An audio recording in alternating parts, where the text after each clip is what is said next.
Muhammad Abduh dengan nama lengkap Muhammad bin Abduh bin Hasan Khairullah lahir di desa Mahallat Nasr di Kabupaten Al-Bukhairah, Mesir pada 1850 Masehi atau 1266 Hijriah. Ia berasal dari keluarga yang tidak tergolong kaya dan bukan pula keturunan bangsawan. Pendidikan Muhammad Abduh dimulai dari Masjid Al-Ahmad di Tonta, sekitar 80 km dari Kairo, untuk mempelajari tajwid Al-Quran. Setelah 2 tahun berjalan di sana, pada tahun 1864 ia memutuskan untuk kembali ke desanya dan bertani seperti saudara-saudara dan kerabatnya. Waktu kembali ke desa inilah ia dikawinkan.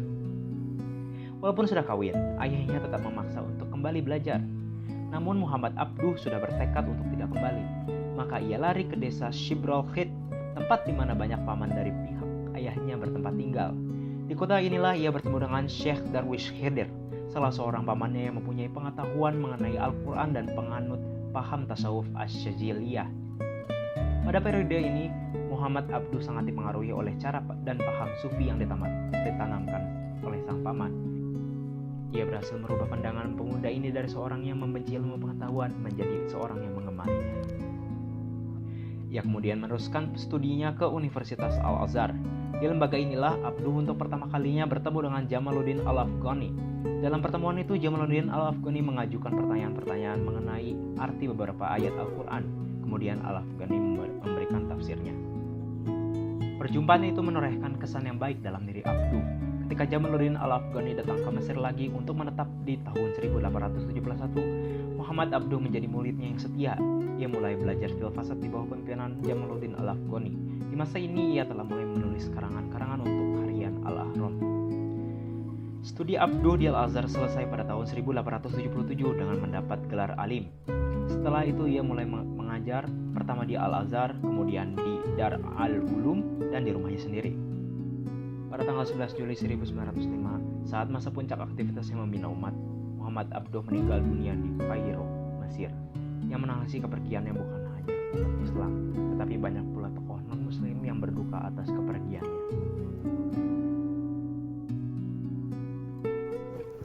Karya-karyanya, buku yang ditulis oleh Muhammad Abduh. 1. Risalah Al-Waridat, ditulis pada tahun 1874. 2. Hasyiah Al-Asyar Al-Dawani Al-Aqaid Al-Abdudiyah, ditulis pada tahun 1876. 3.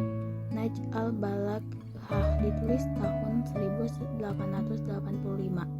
4. Al-Rad ala al-Dahriyin, ditulis tahun 1886. 5. Syarh Kitab Al-Bashair Al-Nashraniyah fi al-Ilmil Mantiq, ditulis tahun 1888. 6. Maqamat Badi'uz Zaman Al-Hamadani, ditulis tahun 1889. 7. Taqrir fi Islal Al-Mahakim Al-Syar'iyah, ditulis tahun 1900. 8. Al-Islam wa Al-Nashraniyah ma'a Al-Ilm wa Al-Madaniyah, ditulis tahun 1903. 9. Risalah Al-Tauhid, ditulis tahun 1897. 10. Tafsir Al-Manar. Adapun ide-ide pembaruan Muhammad Abduh yang membawa dampak positif bagi pengembangan pemikiran Islam sebagai berikut. Pertama, membebaskan pemikiran dari ikatan taklid dan memahami ajaran agama sesuai dengan jalan yang ditempuh ulama zaman klasik dalam kurung salaf. Zaman sebelum timbulnya perbedaan-perbedaan paham, yaitu dengan kembali kepada sumber utamanya. Yang kedua, memperbaiki bahasa Arab yang dipakai baik oleh instansi-instansi pemerintah maupun surat-surat kabar dan masyarakat umumnya dalam surat menyurat. Yang ketiga, pintu ijtihad masih terbuka lebar bagi umat muslim. Ijtihad merupakan dasar penting dalam menafsirkan kembali ajaran Islam.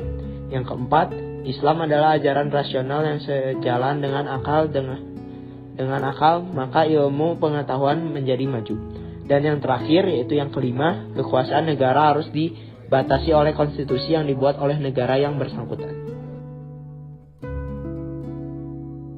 Nilai yang dapat diambil dari Muhammad Abduh yang pertama adalah menjunjung tinggi pendidikan dan senantiasa mencari ilmu. Yang kedua adalah menjalin kerukunan antar umat beragama. Dan yang ketiga adalah tidak tinggal diam ketika melihat ketidakadilan yang sedang terjadi. Nama asli Jamaluddin Al-Afghani adalah Syahid Muhammad bin Safdar Al-Husain. Ia adalah putra dari Said As-Safdar yang lahir pada tahun 1838 dan wafat pada 1897. Jamaluddin Al-Afghani masih keturunan Rasulullah SAW melalui Husain bin Ali bin Abi Thalib.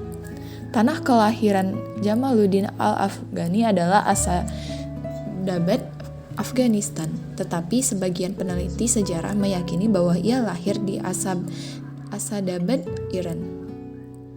Terlepas dari perbedaan asal-usulnya, yang pasti ia memegang peranan penting dalam gerakan politik Islam modern. Ia dikenal luas di dunia Islam Sunni dan Syiah, serta memiliki pengaruh yang besar karena perhatiannya terhadap kolonialisme bangsa-bangsa Barat dan absolutisme penguasa-penguasa Muslim. Sejak kecil, Jamaluddin telah menekuni berbagai cabang ilmu keislaman, seperti tafsir, hadis, tasawuf, dan filsafat Islam, serta belajar bahasa Arab dan Persia. Ketika ia remaja, ia mulai belajar filsafat dan ilmu eksakta menurut sistem pelajaran Eropa modern dari tokoh-tokoh ulama, seperti Syekh Murtada Ansari, Mullah Husain Al-Hamadi, Syahid Ahmad Teherani, dan Syahid Habibie. Kemudian ketika beranjak 18 tahun, ia mulai bertolak ke India lalu ke Mekah dan kembali ke Afghanistan. Pada masa pemerintahan Muhammad Azam Khan, Jamaluddin diangkat menjadi Perdana Menteri. Namun hal ini tidak langsung lama karena campur tangan Inggris dalam urusan politik di Afghanistan.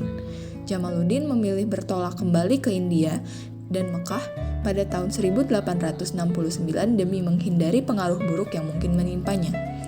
Perjalanannya ke Mekah untuk kedua kalinya ini menjadi awal dari keterlibatannya dalam kegiatan politik Islam internasional. Jamaluddin Al-Afghani memiliki sosok pengamatan yang kritis dan jeli, sehingga membuatnya dapat mengamati dan menganalisa situasi dunia Islam secara politik dan militer. Analisis politik yang ditulis Jamaluddin Al-Afghani dipublikasi baik dalam bahasa Arab maupun bahasa Eropa. Kemudian ia mempublikasikan karya dan tulisan-tulisannya dalam mingguan berbahasa Arab yang ia terbitkan bersama murid-muridnya dan sahabatnya Muhammad Abduh, yaitu Al-Urwah dan Al-Wuthqa. Jamaluddin ini Al-Afghani juga menulis banyak buku artikel. Di antaranya ialah 1. Bab ma ya'ulu ilaihi al-muslimin, membahas tentang sesuatu yang melemahkan orang-orang Islam. 2. Makidah Asy-Syarqiyah, membahas tentang tipu muslihat orientalis. 3. Risalah fi ar-Radd ala al-Masihi, ini membahas tentang risalah untuk menjawab golongan Kristen. 4. Diyah al-Khafiyah, cahaya dari penjuru yang isinya mengecam pemerintah Iran yang zalim. 5. Hakikat al-Insan wa Hakikat al-Watan, membahas tentang hakikat manusia dan hakikat tanah air. 6. Ar-Radd ala ad-Dahri, membahas tentang tangkisan terhadap kaum materialis komunis. 1. Menggerakkan rakyat supaya mengadakan revolusi. Dalam pengalamannya melakukan kunjungan ke berbagai negara Islam, Jamaluddin melihat kenyataan bahwa dunia Islam didominasi oleh pemerintahan yang otokrasi dan absolut. Para penguasa dunia Islam menjalankan kekuasaannya sebagaimana kehendak mereka tanpa terikat pada konstitusi. Untuk membangun pemerintahan yang bersih, maka rakyat harus mengadakan revolusi guna menentang kesewenang-wenangan penguasa mereka. 2. Memperbaiki akidah umat Islam. Menurutnya, penyimpangan dari akidah Islam membuat umat tidak mampu menjadi manusia yang terhormat. Untuk mencapai pembaharuan ini, umat Islam harus dibersihkan dari kepercayaan tahayul, rukun iman harus menjadi pandangan hidup, memerangi hawa nafsu jahat, dan menegakkan disiplin. 3. Pan-Islamisme. Yang dimaksud pan-Islamisme yang digagas Jamaluddin adalah sebuah gerakan untuk menyatukan umat muslim dan membangun dunia Islam di bawah satu pemerintahan untuk melawan kekuatan asing atau bangsa barat. Menurutnya, sumber kelemahan dunia Islam adalah lemahnya solidaritas. Apabila umat Islam mau bersatu dan menghadapinya, bangsa barat tidak lebih kuat dari mereka. Di dalam wadah pan-Islamisme, tidak berarti bahwa negara-negara Islam harus melebur ke dalam satu pemerintahan tunggal seperti khalifah. Pan-Islamisme lebih berbentuk solidaritas seluruh dunia Islam untuk merasakan senasib sepenanggungan melawan penjajah. Dari aktivitas dan gagasannya, Jamaluddin dapat dikatakan sebagai orang pertama dalam era modern Islam yang menyadari bahaya penetrasi Barat dan perpecahan dunia Islam. Dan yang terakhir adalah penanaman nilai dari materi untuk kehidupan kita sehari-hari. Yang pertama, tidak mudah menyerah. Yang kedua, sabar dalam menghadapi situasi apapun. Yang ketiga, semangat dalam menuntut ilmu setinggi-tingginya. Dan yang terakhir, memiliki sikap toleransi yang tinggi.